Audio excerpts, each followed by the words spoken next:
Hello, this webinar is going to show a simple view of the types of notebooks that Charlotte Mason used. They're going to look a little different, but these are some ways to accomplish that goal. One thing I want to say straight out is that notebooks are a tool and they shouldn't be some type of systematic system that we're trying to produce like a final product. The whole reason for the notebooking and the types of notebook Mason used was to help the process of learning. So that's the most important thing that we're after. So just think of it as a resource. Even Mason even talked about them, calling them things. So they're not the thing in general that's the most important. It's just a tool that we use to help as we're in the process of learning many different information and a way of processing. So I'm just going to simply walk through the different types that I've used with my kids through the years. They've looked different through different seasons. And so I've used various types, but I just want to show a few examples to get your mind thinking of some simple ideas and things so you're not as overwhelmed when you're beginning your journey. Okay, so most kids in grades 1 through 5 really don't need that many notebooks. I call them the non-specific notebooks because they're not going to be doing a lot of written narrations. And so I usually just had one notebook for most of their narrations or drawings or charts or anything that they needed to do before grade 5. So any notebook is fine. The one I have on the right here on this slide is a FlexStar hybrid notebook, which is really nice because it's like a binder and you can add to it. It just clips off like a binder, but it kind of folds more like a notebook, so it's not as bulky. I really liked using that one, but I've also used the plain composition notebooks, and I'll show you that one that I used for many years for one of my kids on the next slide. One thing I would recommend is to make sure that you keep your math journal, math notebook probably separate from your written narrations just because of the content. You also will have a word book for grades 1 through 3. So I kept that separate too during the elementary years. But besides those, all the other narrations I kind of combined. For the older grades, you can do whatever works best for your family. I kind of group them by like subject and content, not specifically for every subject, but kind of like math. I had math history and geometry and all the maths in one. And then like I even combined science and geography for many years. So you don't need to do it for every specific subject, but maybe more like a genre. Here is an example of narrations that one of my sons did for science and math. So as you can see, I just did a cheap composition notebook, works great. You can see the process of, just an area to draw diagrams, to write narrations. And this notebook lasted for many years because we did science and geography in one. And we just kept doing it until it filled up. As you can see in the bottom right-hand corner, he started typing some of his narrations because this was over a 5-year notebook that we used. And so I just let him type them and I printed them out and just stuck them in his notebook. So they were still all together in one subject, it's nice to have them all together. On the far right is just an example of a math lesson. We did a lot of math journaling, which I highly recommend when you're working on subjects. Take some time to occasionally do a math narration.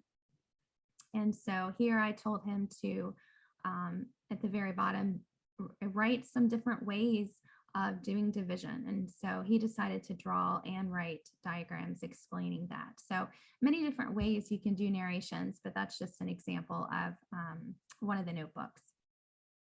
So science seems to be one of those that is daunting because there's so many in a Mason education. but it's not that bad. So I've kind of broke up a little bit of the more specific types that people might not be as familiar with. For Mason, all ages, kids needed a nature notebook. So the types of notebook that this is used for is their outside observations, or if they read something in their nature lore or special studies or field studies, or this is a place they can write paintings, narrations, lists. The specific list usually is for 12 and up, but this is what they want to put in their notebooks and what they've learned, their observations and that kind of thing.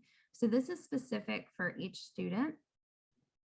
Lab notebooks are for grades 4 and up for lab, and I'll talk a little bit more about that, but just keeping a place for their graphs and their findings and write-ups, and they get a little bit more detailed when you get into the upper grades. A family diary is basically a nice way of keeping the first finds of the year, or a little summary, or things that you've found throughout the week. And it's something that the family can do together. So I'm going to show you these in detail, starting with the nature notebook. So I have found that after all these years of schooling, this has been one of my favorite nature notebooks. And the reason I like it so much is it's not really big. It's 8.5 by 8.5. And I've honestly used even smaller ones for younger kids, but it's not as overwhelming when kids feel like, oh, I have to fill up this huge page. So even in the forms, well, grades 1 through 3, I even had a little bit smaller. They were like 5 or 6 inches, because they just don't seem so overwhelming for the little kids. But anyway, here's some examples of some elementary ones. And remember this, they're gonna look different. It's just what strikes your kids' interest. I had some kids that really like to draw diagrams. Some like to do lists. Some like to do a lot of painting. Some don't. Some like to write more. So they're gonna look different through the years based on your kid. Also in these slides, if you see a yellow link, I've actually linked the book to these slides, so you can find those. It'll take you directly to the link. Here's some example of some older students work for their nature studies. So here at the very bottom, you can see the list. This list was an insect list. You see they're getting a little bit in more detail of what interests them. The top right has even a photograph. So it's fine to even post photographs or poems or anything that the student wants to include in those notebooks.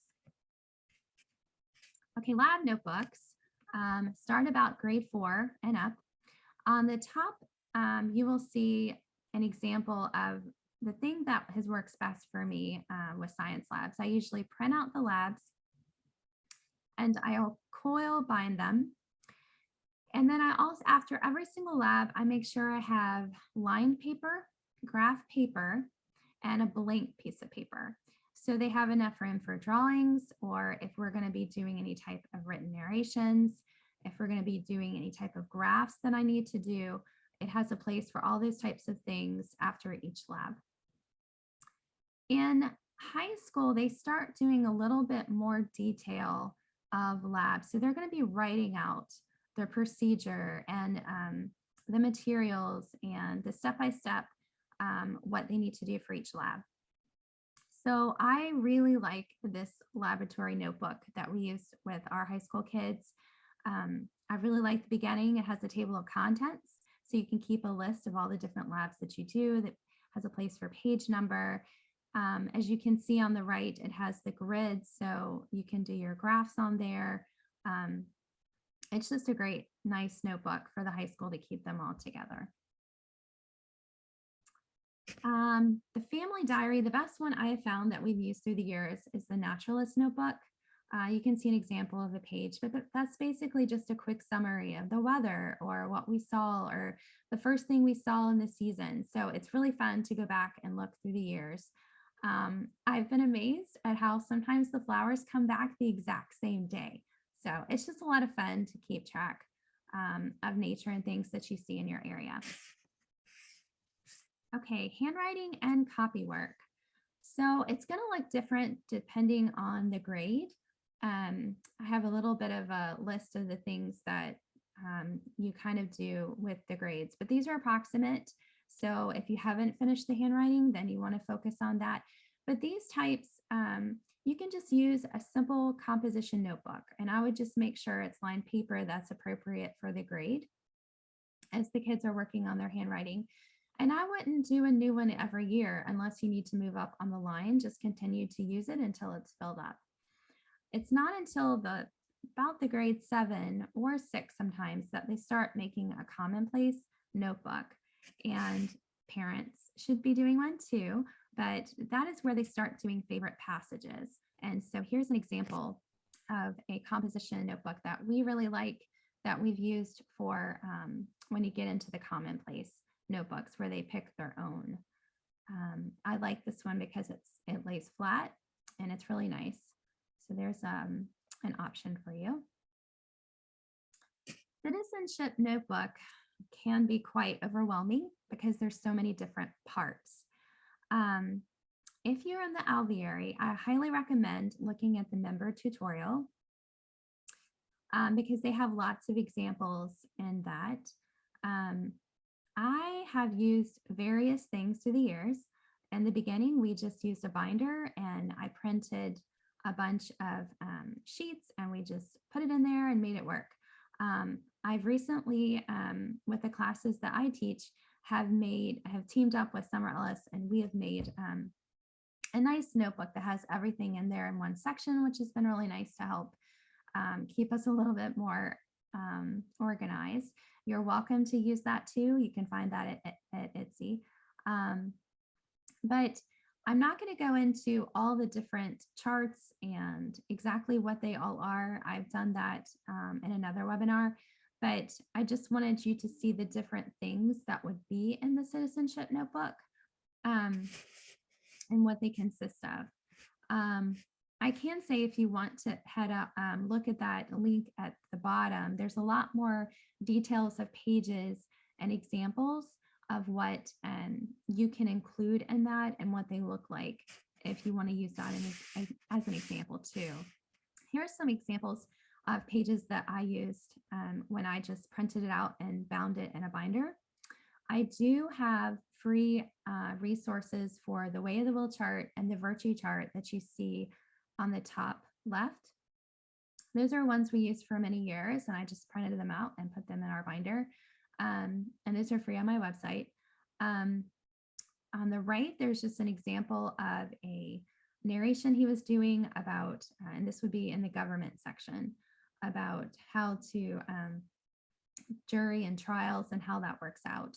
So you can see kids' narrations are going to vary. They're going to draw pictures. They're going to write narrations. They can do steps. They can do summaries.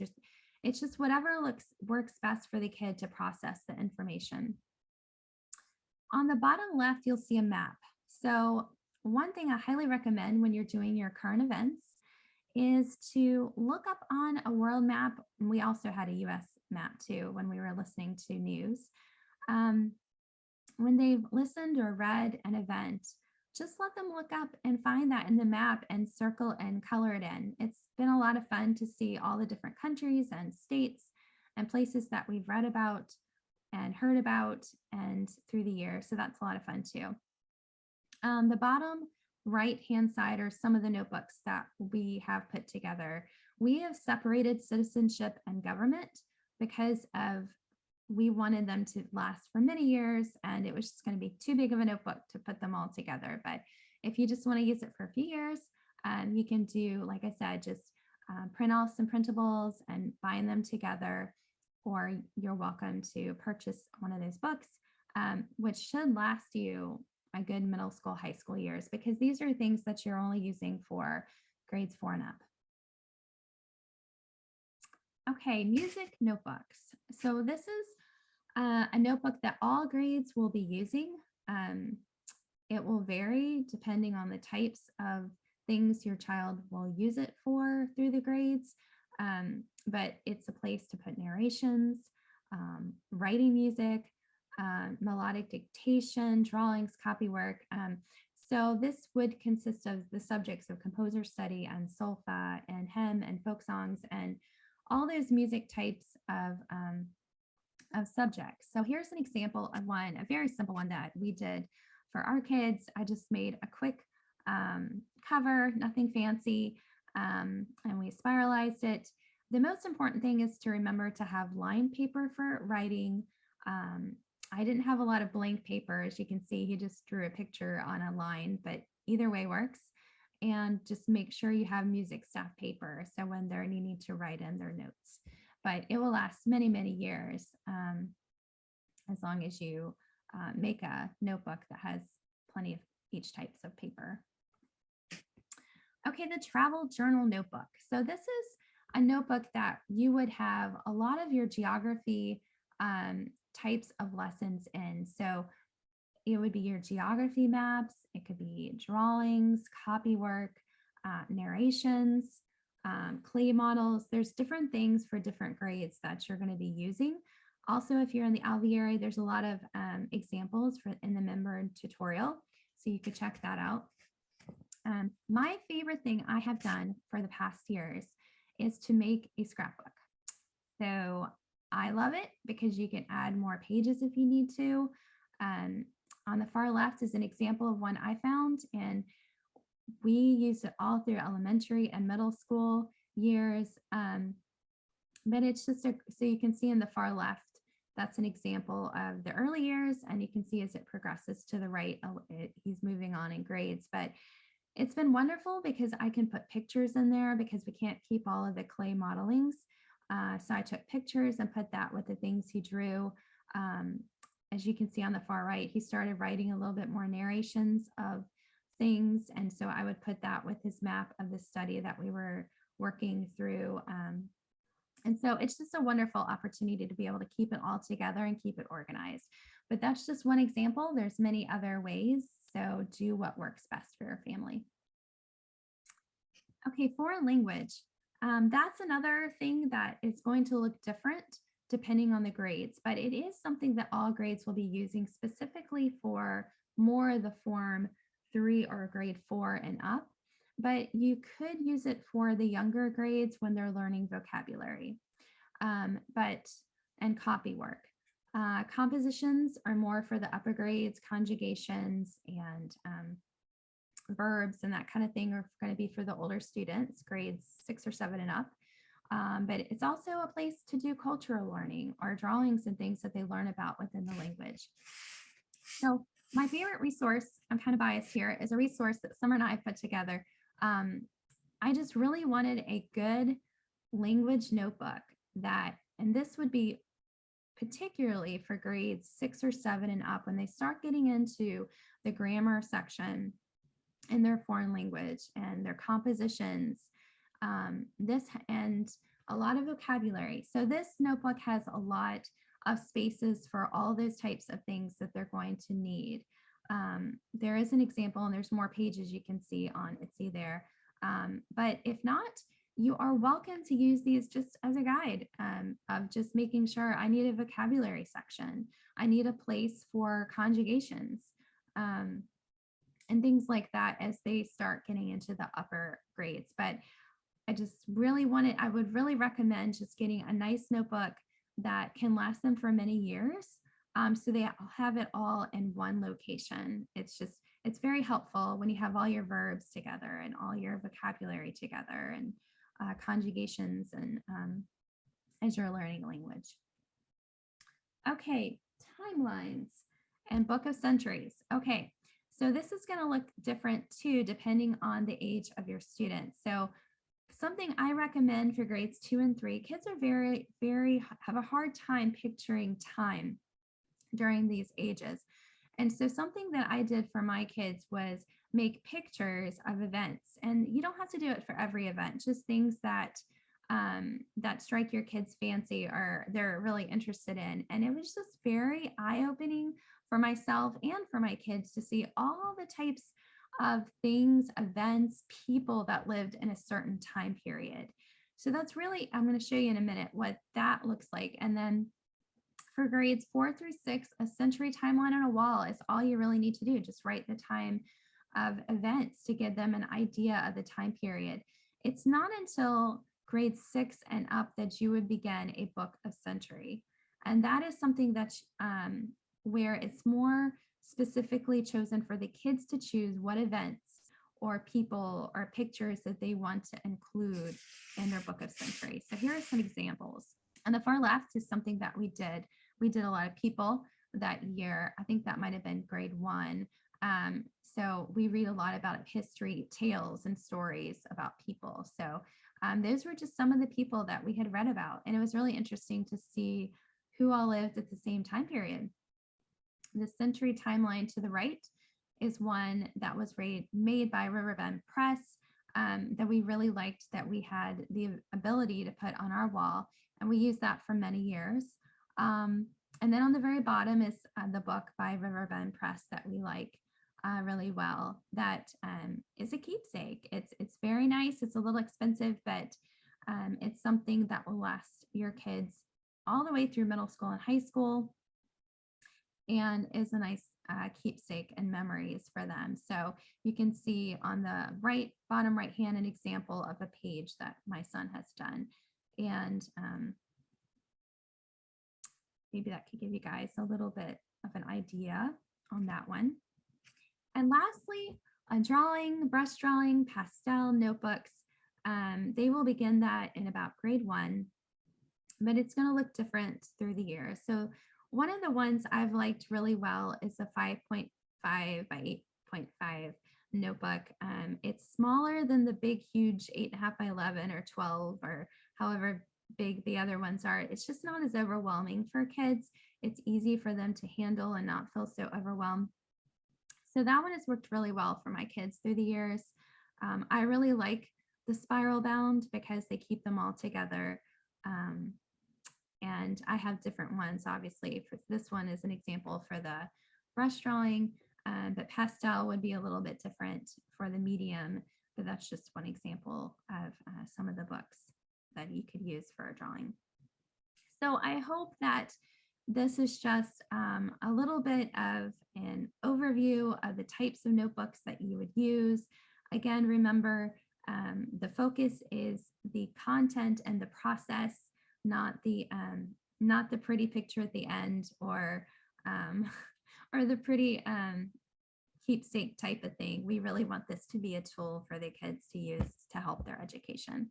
So I really hope that helps everyone.